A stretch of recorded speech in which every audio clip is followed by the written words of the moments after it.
projet Simandou. Simandou qui est le gisement le plus riche du monde, qui reste maintenant à exploiter dans le monde entier, et avec plus de 4 milliards de tonnes. Donc c'est le gisement le plus convoité aujourd'hui.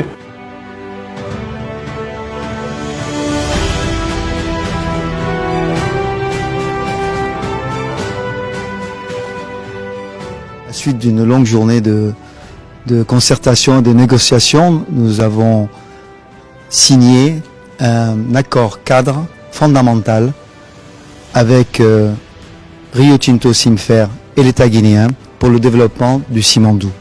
Annoncer un pas, on va dire, historique pour le développement du projet Simandou. Je devrais dire un co-développement du projet Simandou. Et on a vraiment hâte de continuer à travailler maintenant ensemble avec nos nouveaux partenaires et l'État guinéen. L'État guinéen, on a négocié et hier, on est parvenu à avoir 15% des rails et 15% du port, 15% des mines.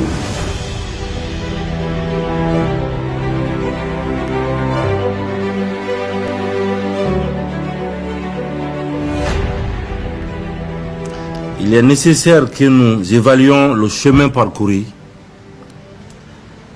pour qu'ensemble, en tant que partenaires, nous puissions mettre en œuvre dans toute sa plénitude notre accord cadre.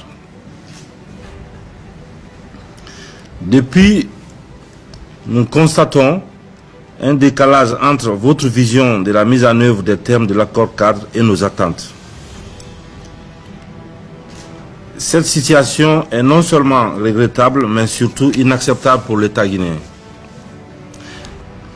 Pour avancer efficacement, j'attends la création de la co-entreprise dans un délai de 14 jours, conformément au statut de la co-entreprise qui vous a été transmis et qui est en ligne avec ma vision de l'accord cadre Simandou.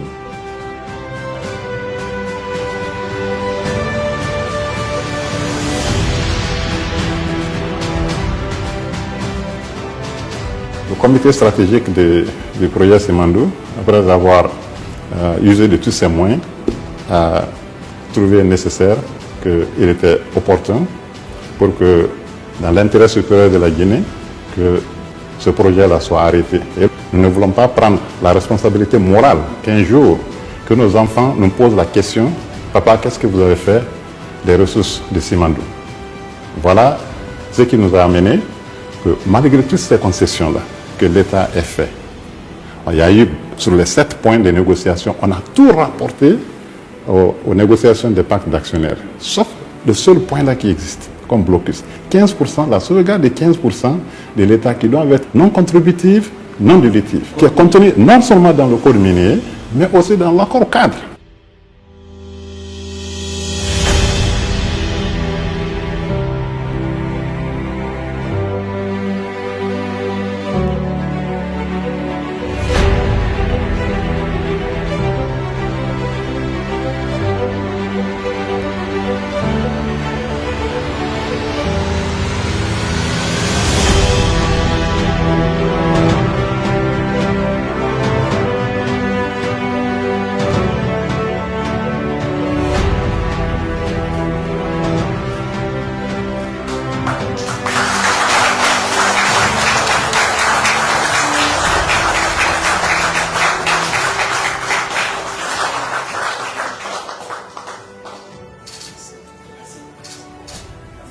Je vous remercie de l'effort que chacun a fourni pour qu'on puisse arriver à cet accord-là, à la création de la co-entreprise.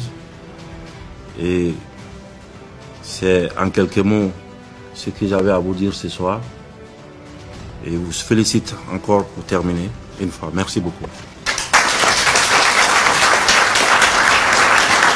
Nous sommes ici pour une cérémonie très importante. Aujourd'hui, c'est la création de la co-entreprise en charge du développement des infrastructures du Simandou. Donc maintenant, pour le Simandou, il n'existe plus qu'un seul projet. Les blocs 1, 2, 3, 4 sont réunis sous la coupole d'une co-entreprise qui va développer le projet et permettre l'extraction, l'acheminement du minerai de fer du Mont Simandou jusqu'au port de Montrébaïa. Je voudrais d'abord remercier le chef de l'État pour son engagement, sa vision et aussi pour les encouragements qu'il a donnés tout au long du processus pour que nous puissions arriver à un résultat qui aujourd'hui est un résultat important pour la Guinée, un résultat important pour la nation guinéenne, mais surtout pour la population guinéenne. La création de cette co-entreprise va nous permettre de rassembler nos forces, la vision stratégique de l'État,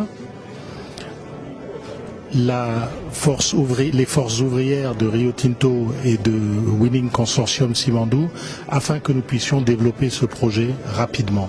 Je pense que c'est surtout une étape importante dans l'intérêt du projet Simandou, sous le leadership de son Excellence le colonel Mamadi Doumbouya. Maintenant, il reste encore beaucoup de défis devant nous. Je tiens à rassurer la population, surtout la détermination du chef de l'État, à garantir un partenariat gagnant-gagnant pour l'intérêt du peuple de Guinée, mais aussi de nos partenaires dans le cadre de ce projet.